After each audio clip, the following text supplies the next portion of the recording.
প্রেম করে কিংবা দেখে শুনে। বিয়ে হয় দুজনের মধ্যে। কিছুদিন যেতে না যেতেই শুরু হয় অশান্তি। স্বামী স্ত্রীর মাঝে ঢুকে পড়েন শ্বশুর শাশুড়ি। যুগ যুগ ধরে এই এক অভিযোগ। বর্তমানে সোশ্যাল মিডিয়ার পাতায় চোখ রাখলেও গড়ে 2 থেকে 3টি এমন খবর দেখাই যায়। কিন্তু তাই বলে ছেলে বৌমার সাথে শাশুড়ি গেলেন হানিমুনে? ফুলশয্যা রাতে শাশুড়ির দাবি ছিল বৌমা যাতে সেদিনই সন্তান নিয়ে নেয়। কিন্তু কেন? ছেলের বিয়ে দেওয়ার পরও কেন এমন আচরণ করেন ছেলের মায়েরা? এমন ঘটনায় প্রাণ যায় বহু মেয়ের জীবন। কিন্তু এবার প্রাণ গেল এক ছেলের জীবন। কার জন্য আত্মঘাতী হলেন এএসপি পলাশ সাহা?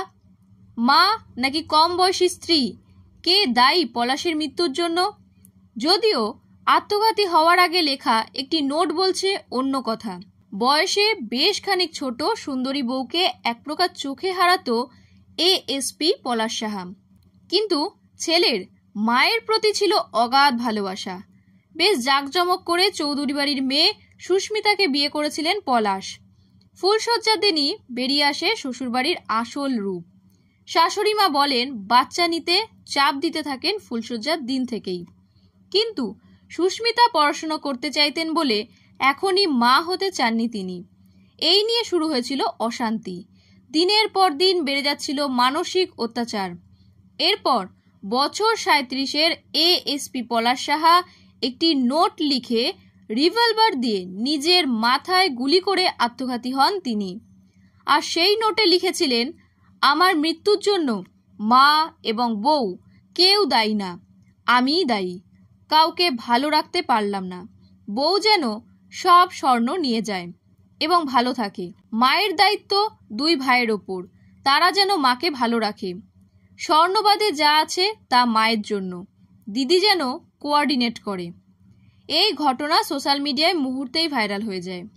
স্ত্রী সুস্মিতা সাহা বলেন, আমার স্বামী নির্লোভী ছিল, ও সৎ ছিল, ও আমাকে পছন্দ করে বিয়ে করেছে, কিন্তু ও অনেক বেশি মাতৃভক্ত ছিল।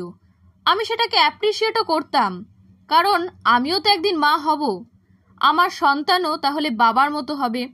কিন্তু একটা পর্যায়ে গিয়ে যখন দেখলাম আমার দেওয়ালে পিঠ ঠেকে গেছে।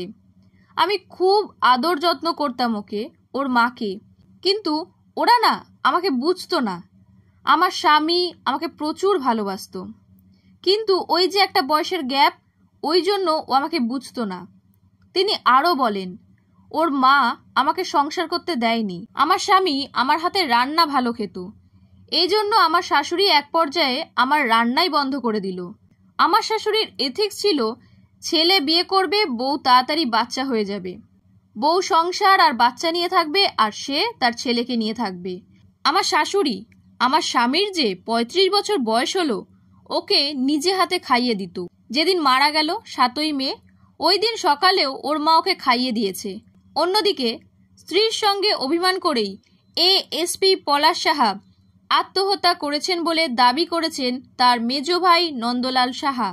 তিনি সংবাদ মাধ্যমকে জানান, বিয়ের 6-7 মাস পর থেকেই পরিবারের পারিবারিক কলহ লেগেই থাকত। প্রতিদিন কিছু না কিছু নিয়ে পলাশের স্ত্রী সুস্মিতা সাহা পরিবারে ঝামেলা করত। আমার মা আরতি সাহা পলাশের সাথে চট্টগ্রামে থাকত, এটা পলাশের স্ত্রী মেনে নিতে পারত না।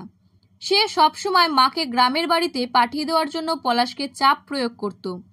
পলাশ কিছুতেই মাকে বাড়িতে পাঠিয়ে দিতে চাইতো না। সে মা ও তার স্ত্রী দুজনকেই ভালোবাসত।